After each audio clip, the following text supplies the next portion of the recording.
Hello, and welcome to my presentation for Assessment 2 Functional Anatomy SPE262.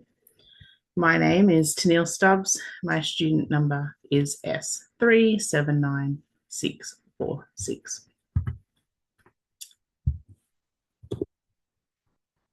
Today I have chosen to look at the golf swing for this assignment.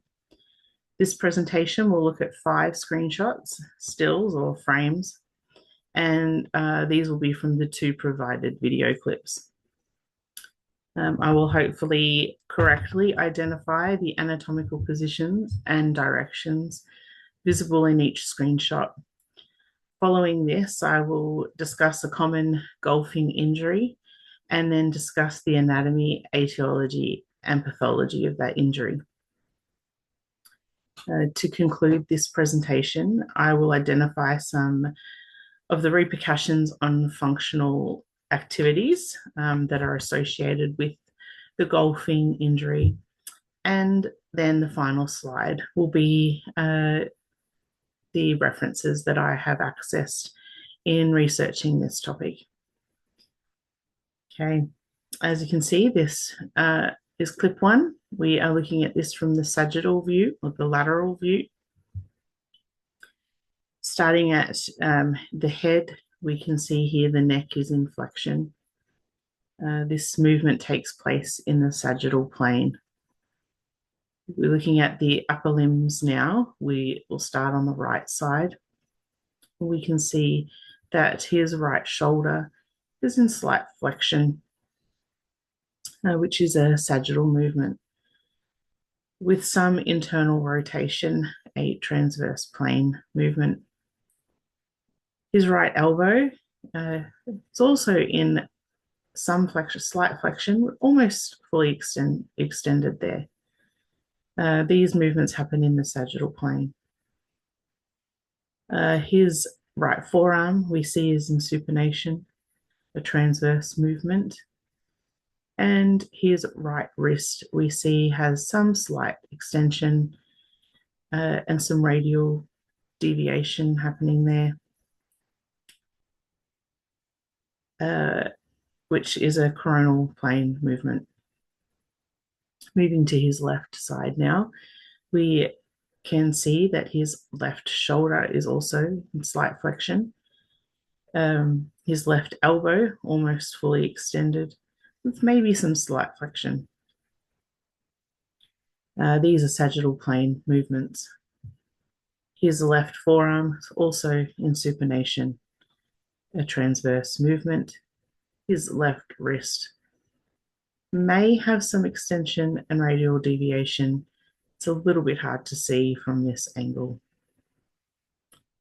His torso appears to be neutral, although could have some slight rotation towards the right, which would be a transverse movement.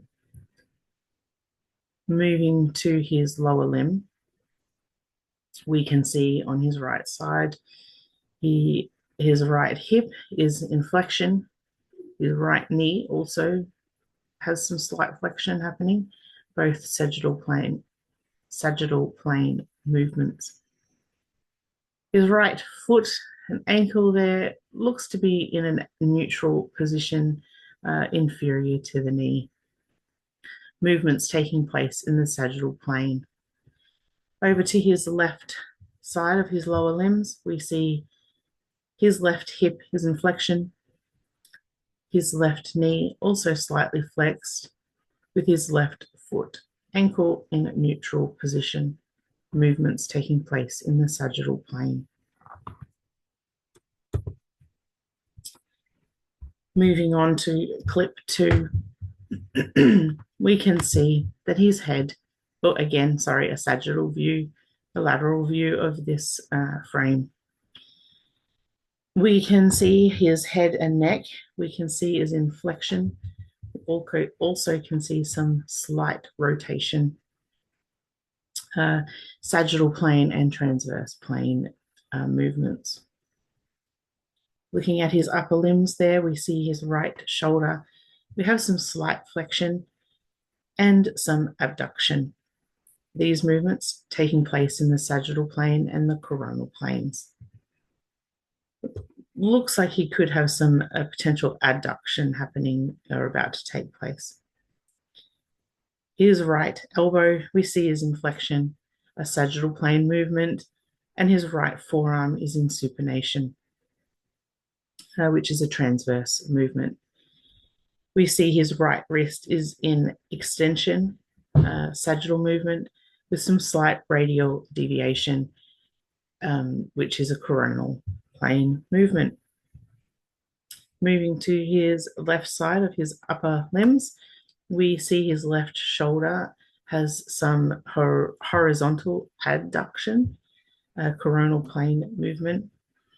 The left shoulder is also slightly in flexion.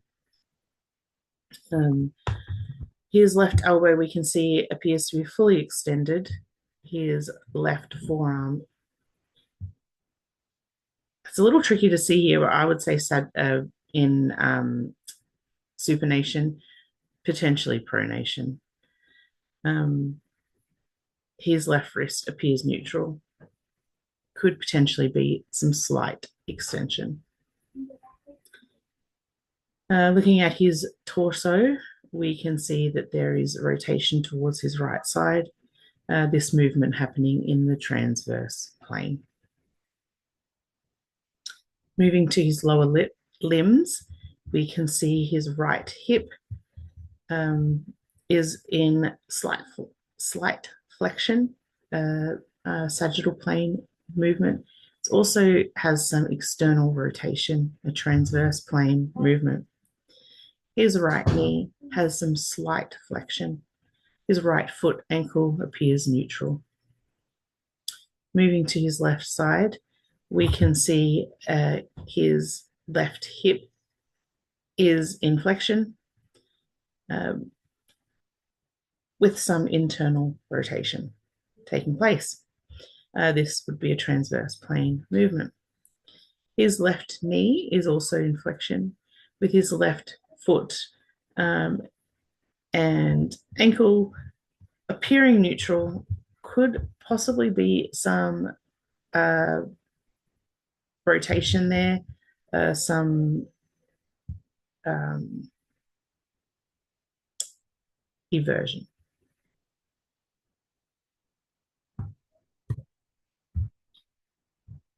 Okay, moving on to clip 3. We can see that this is the anterior view, the frontal view. Starting again at the head and neck, we can see here that there is some flexion in the neck, some rotation to the right.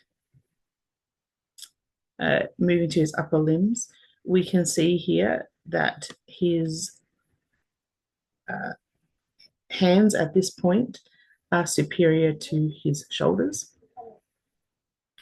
His right shoulder, we can see some external rotation, some abduction, which would be a coronal plane movement, and some shoulder extension. We can see that moving laterally there. His right elbow, we can see, is in flexion, and that is a sagittal plane movement. His right forearm is in supination, and his right wrist looks to be in extension with some radial deviation. Moving to his left side, we can see that he has some internal rotation of the shoulder. We can see some horizontal adduction taking place there, and flexion is moving medially across the body. His left elbow is almost fully extended, some slight flexion. His left forearm is in pronation, a transverse plane movement, and his left wrist is in extension with some radial deviation. Moving to his torso, we can see that there is rotation in place towards the right side. This is taking place in the transverse plane. Moving to his lower limbs, we can see his right hip is in flexion with some external rotation. His right knee is slightly flexed, and his right foot or ankle appears to be in a neutral position. Moving to his left side of his lower limbs, we see that his left hip is in flexion, a sagittal plane movement. We have some internal rotation, which is a transverse movement, and we have the left knee, which is slightly flexed, the left foot appearing neutral. Moving to clip 4, another anterior view, frontal view. Starting at the head again, we see that there is some flexion. We also see rotation. Moving to the upper limbs, we see on his right shoulder, we can see flexion, some horizontal adduction, coronal plane movement, and some internal rotation happening in the transverse plane. The right elbow is in flexion, his forearm in supination, and his right wrist has some extension, possible ulnar deviation happening there as well. The left side now, we go to his left shoulder, we can see has some abduction and some external rotation. We can see his left elbow is in flexion, his left forearm is in pronation, and his wrist is in extension with some radial deviation, which would be taking place in the coronal plane. Moving to his torso, we can see some significant rotation to the right with some lateral flexion on the right and some lateral extension of the left side. We also see this individual leaning slightly back with some thoracic extension, which takes place in the sagittal plane. Moving to his lower limbs, we can see his right hip. We can see his right hip is in leg extension. Internal rotation is happening and some abduction happening in the sagittal, transverse, and coronal planes. His right knee is in full extension. The right foot there, barely touching the ground in a plantar flexion position, which is a sagittal plane movement. There may also be some plantar eversion happening. If so, that would be taking place in the coronal plane. Moving to his left now, we see his left hip is in extension. We have some external rotation taking place. His left knee is in full extension, and the left foot is also in plantar flexion, which happens in the sagittal plane. We can also possibly see some plantar inversion taking place in this position, a coronal plane movement. This brings us to our last screenshot, our last clip. We can see here is also an anterior view, a lateral view of this clip. We can see, starting again at the head, that we can see some slight extension of the neck, which is a sagittal plane movement. Looking at the upper limbs, we can see here that his hands are again superior to his shoulders in this position. His right shoulder is in extension, sagittal plane movement. We also see abduction happening here, which is a coronal plane movement of that right shoulder. His right elbow is in flexion. His right forearm we see is in supination, which is a transverse plane movement. And we see that his right wrist We can see there is some radial deviation. It's tricky to see if there's any extension or flexion happening given the position. Moving to his left side, we can see the left shoulder is in flexion. There's some horizontal adduction, the coronal plane movement, as it crosses the midline there medially.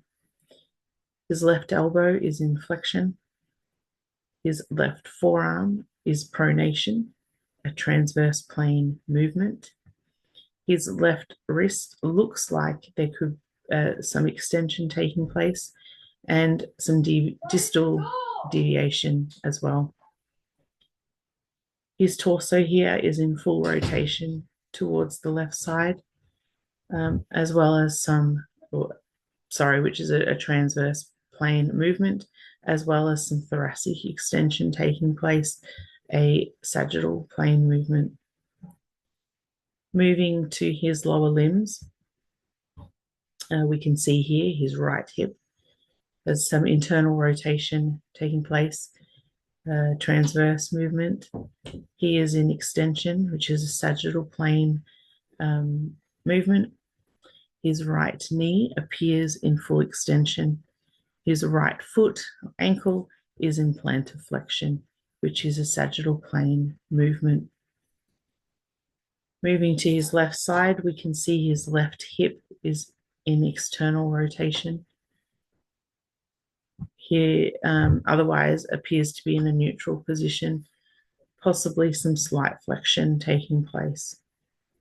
His left knee appears in full extension, which is a sagittal plane movement.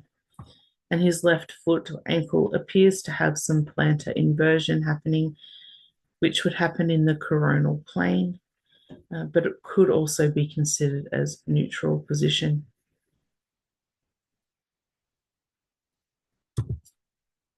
Okay, this brings us to the injury portion of this presentation. I have chosen to discuss the injury of golfer's elbow, which is also known as medial epicondylitis. Golfer's elbow, or medial epicondylitis, is a common condition or injury among avid golfers.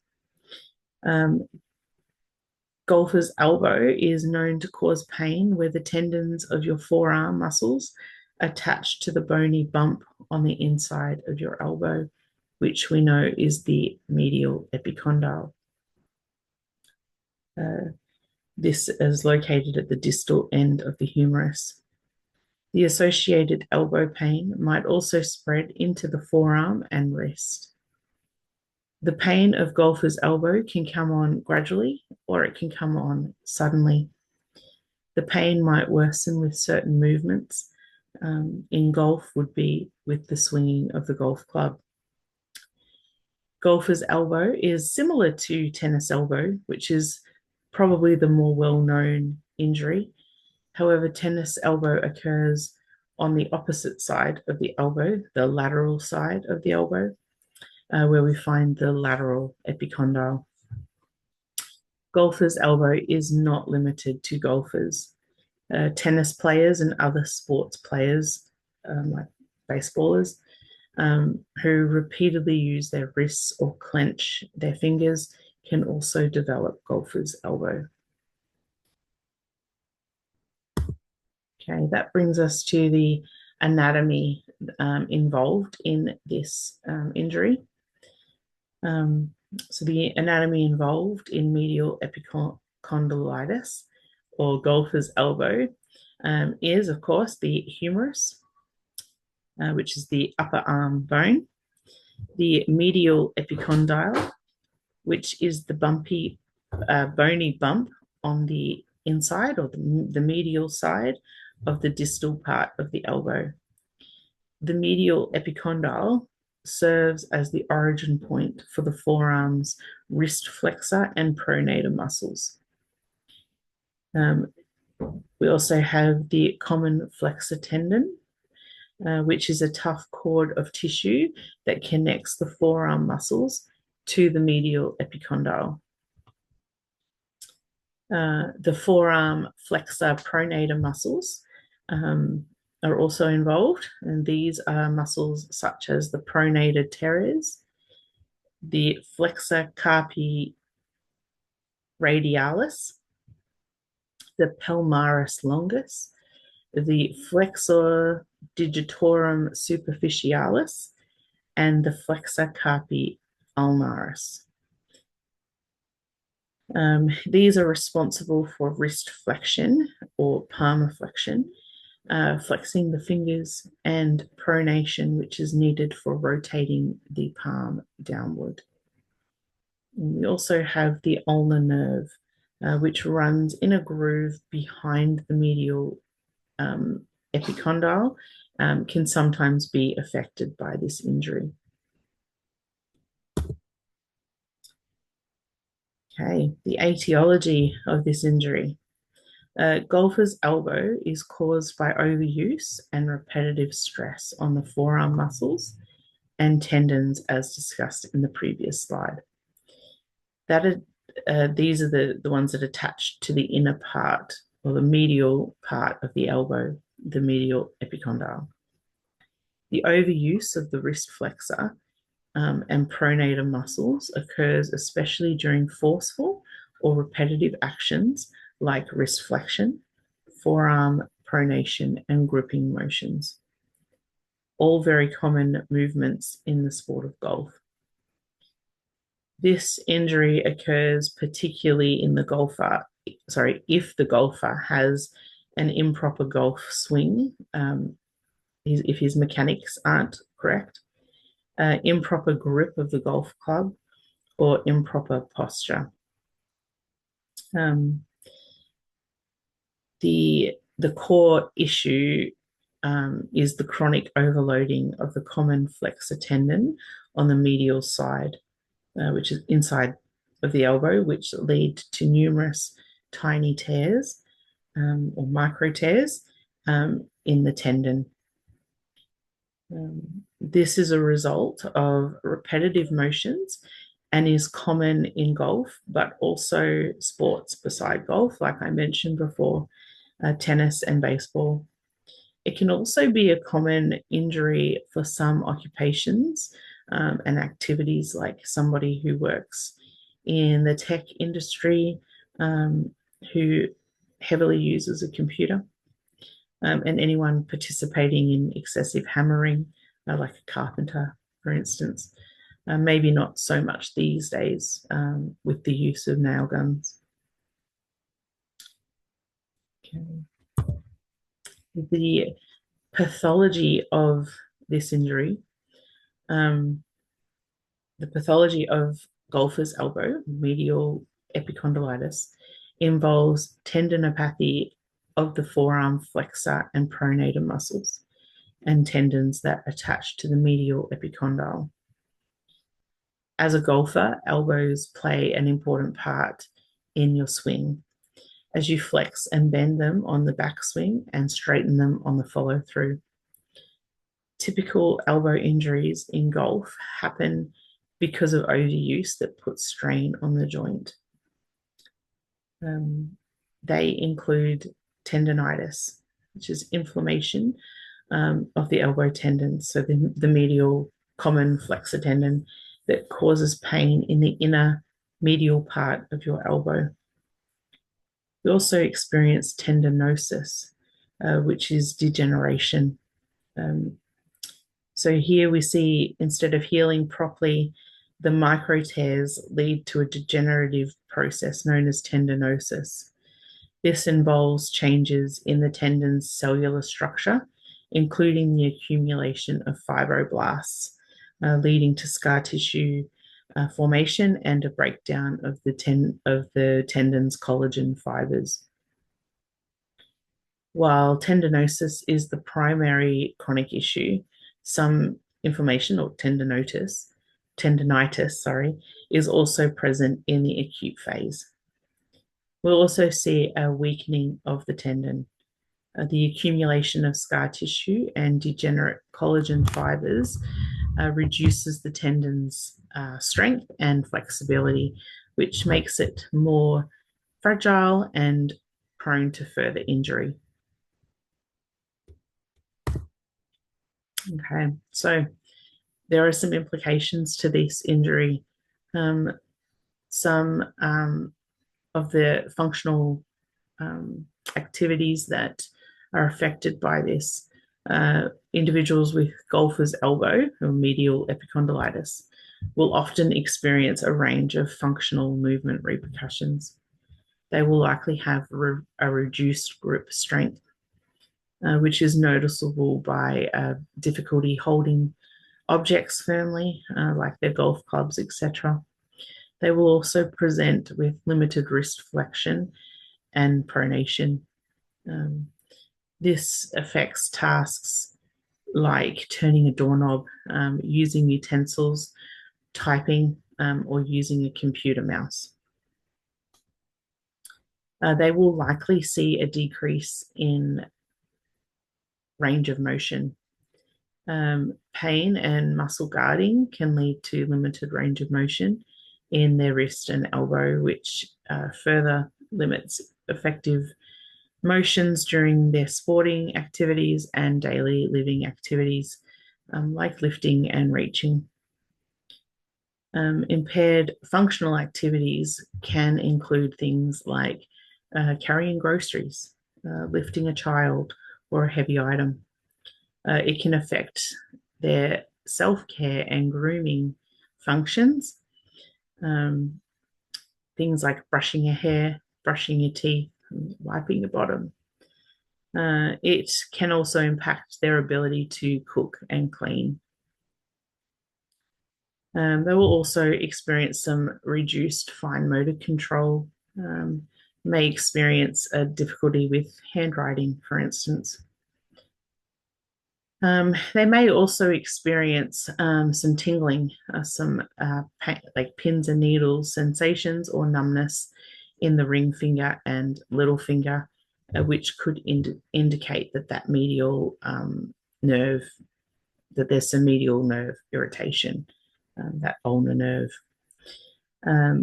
So this is just some of the ways that an individual with medial epicondylitis or golfer's elbow will experience repercussions of on their functional movements and daily activities. This brings me to the end of my presentation. Thank you for watching, and see you later.